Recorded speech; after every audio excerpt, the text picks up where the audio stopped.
আসসালামু আলাইকুম ওয়া রাহমাতুল্লাহি ওয়া বারাকাতুহু। আপনারা সবাই অবগত আছেন সাংবাদিক ইলিয়াস সাহেবের বক্তব্য নিয়ে। সাংবাদিক ইলিয়াস সাহেব আমাদের হেফাজতে ইসলামের আমির, আমাদের সকলের মুরব্বি, সকলের মাথার তাজ, আমাদের আস্থাভাজন আল্লামা মুহিবুল্লাহ বাবু নকরিকে নিয়ে যে কুরুচিপূর্ণ বক্তব্য দিয়েছেন, তাকে দাজ্জালের রূপে তাকে যেই সাজানোটা সাজিয়েছেন, এটা একজন মানুষ হিসাবে কতটুকু গ্রহণযোগ্য এই বিষয়টা নিয়ে কথা বলব।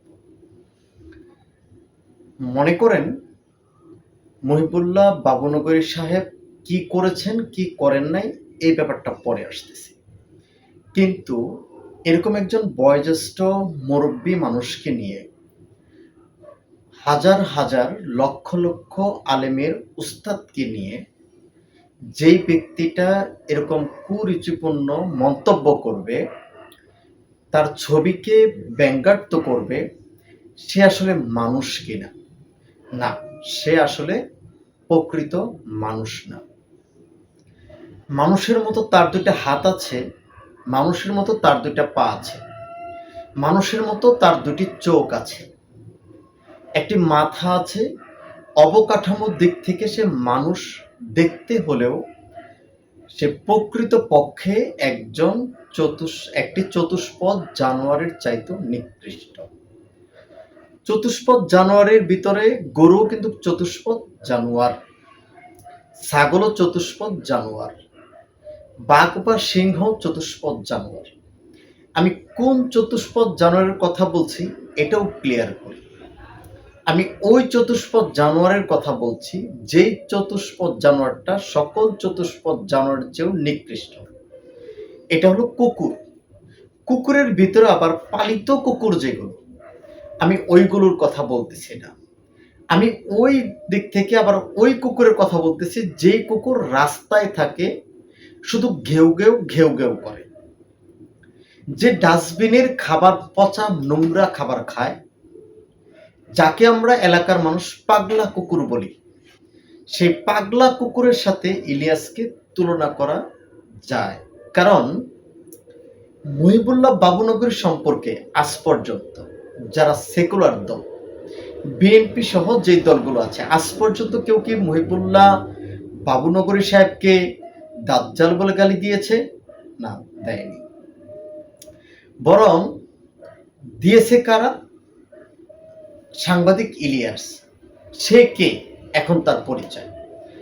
তার পূর্ববর্তী যতগুলো ভিডিও আমরা দেখেছি, বা ভিডিওতে সে নিজেকে নিজে বার্তা দিয়েছে, সেই বার্তা অনুযায়ী নির্দিষ্ট একটি দলকে এখানে সে উল্লেখ করেছে, বেশি প্রমোট করেছে। এমনকি সে এই যে বিগত নির্বাচন গিয়েছে, সেই নির্বাচনেও সেই দলের নামটা উল্লেখ করে সেই দলের জন্য কাজ করেছে। এই দলটার নাম হলো জামাত ইসলাম। তাহলে সাংবাদিক ইলিয়াস জামাত সমর্থিত সে একজন সাংবাদিক।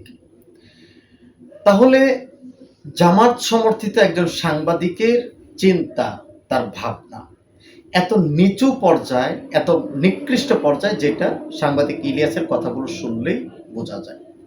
এখন আসেন, সে মানুষ কিনা এটা তো বললাম, সে জানোয়ার। এখন আসেন, সে দলীয়ভাবে আসলে দল তাকে কি শেখাচ্ছে। আসলে মূলত হলো জামাত জন্মলগ্ন থেকেই বড় বড় আলেমদের বিরোধিতা করে আসছে। বড় বড় আলেমদের বিরোধিতা করার জন্য তাদের কিছু প্রোডাক্ট তারা তৈরি করেছে, তাদের দ্বারা এই বিরোধিতা তারা মাঠে ময়দানে চালিয়ে যাচ্ছে। যদিও এটা করার মাধ্যমে জামাত তারা নিজেরা কোনোদিন কোনো উপকৃত হতে পারে না। মানে এটার দ্বারা যদি তারা কোথাও কোনো উপকৃত হতে পারতো, তাহলে বুঝতাম যে না, তারা উপকৃত হয়েছে। বরঞ্চ তারা এটার কারণে ক্ষতিগ্রস্ত হচ্ছে। তাহলে বড় যারা আলেম, যেই যুগের যে বড় আলেম, তাদের এই যে তাদের দ্বারা, মানে এই তাদের সমর্থিত ব্যক্তি বা সাংবাদিক দ্বারা তাদেরকে যে তারা বিভিন্ন কথার দ্বারা, ব্যঙ্গচিত্রর দ্বারা তাদেরকে আক্রমণ করছে, এটার দ্বারা কি যুগশ্রেষ্ঠ আলেমগুলো ক্ষতিগ্রস্ত হচ্ছে? না, তাদেরও কোনো ক্ষতিগ্রস্ত হচ্ছে না।